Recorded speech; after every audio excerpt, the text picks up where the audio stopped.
Elizabeth Warren, Joe Biden. Jay Caruso, the independent Joe Biden remains a strong frontrunner in the 2020 Democratic primary race. In 2 weeks, however, he will face off in a debate where he will share the stage with all of the top contenders. Biden's lead in the Real Clear Politics polling average shows he's up nearly 12 points over his closest rival, Bernie Sanders. Elizabeth Warren is just behind Sanders, with Kamala Harris and Pete Buttigieg a distant 4th and 5th. No other candidate is averaging higher than 2.5%. New debate rules have limited participants to only 10 when the previous 2 debates had 20 candidates spread out over 2 nights. It was 2012 the last time Biden was on a debate stage before the first Democratic debate, and it showed.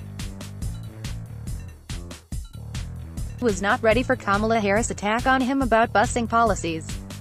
Biden was better in the second debate but got an assist from Tulsi Gabbard when she tore into Harris' record as a prosecutor and attorney general in California. One other person was missing from the stage when Biden appeared in the last 2 debates, Elizabeth Warren.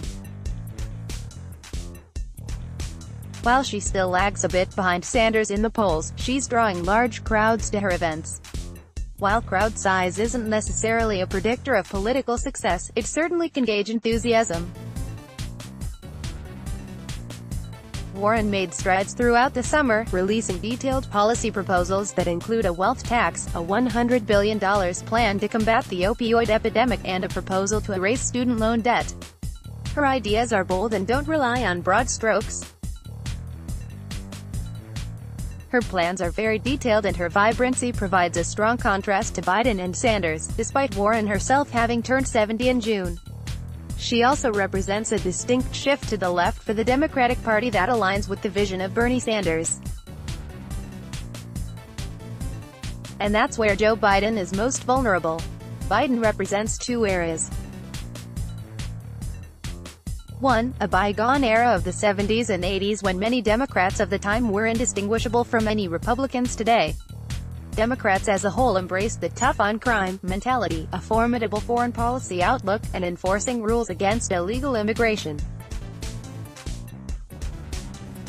They also largely rejected the idea that the federal government was the magic elixir that could cure all of the nation's ills. Biden also represents the era of the Obama administration. Perhaps for that, the former vice president maintains the choice for Democratic African-American primary voters, with 53% support. Sanders is a distant second with 8%.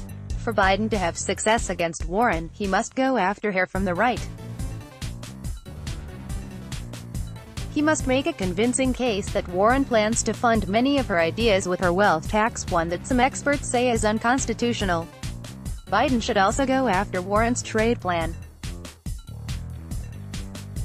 What she proposed comes with preconditions that would prevent the United States from entering into a trade agreement with Germany, one of our top allies. More importantly, Biden must provide a robust defense of Obamacare. He has only offered a tepid defense thus far, and should study John Delaney's criticisms of what it will do to hospitals across the country. Warren is a facts and figures person, and Biden will have to show that repealing and replacing Obamacare with Medicare for all is unnecessary.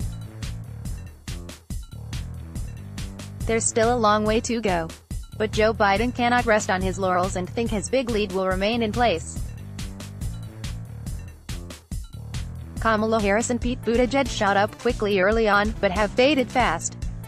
Bernie Sanders electrified Democratic primary voters in 2016, but he's almost been invisible during the last few debates, and unexpectedly so.